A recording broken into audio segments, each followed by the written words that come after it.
People are nursing wounds. I was preaching in Lagos some years ago to the glory of God. There was an elderly woman in front.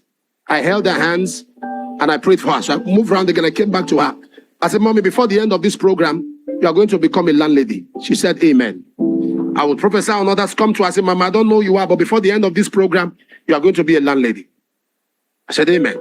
So I spoke to others. I said, Mommy, come again. Before the end. So it was over and over. She wasn't responding anymore. She was just looking at me. The next day in the morning, I was looking for her. She had changed her seat. Sat somewhere. I said, where's that mama? She sat behind. I said, Mama, God says. And she looked at me, Kilo day. In other words, what is it? Because it was becoming embarrassing. Am I the only one here? I never knew she had 2 children in the UK. A prophet gave them prophecy that their mother was the reason why they were going through what they were going through. So for more than 7 years, they cut her off.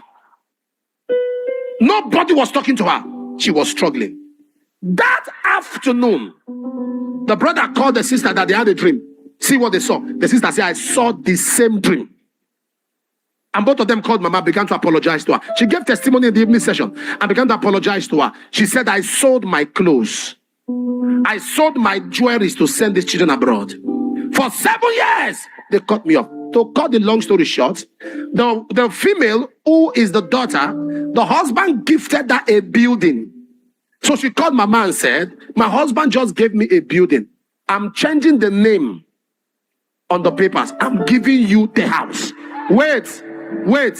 Not a building in Africa. A building, a place called Kent in London. So she did not become a landlady in Nigeria. Landlady London. Can I say this to you? Every wound you are nursing, people turn their back on you, people backstab you. Every wound you are nursing of pains and humiliation, God is about to pay you arrears. I am not just in Benin to excite you. God sent me to change your life. I said they will pay you arrears. God will heal your wounds. God will heal your wounds. God will heal your wounds. God will heal your wounds. God will heal your wounds. God will heal your wounds. God will heal your wounds. Somebody shout fire.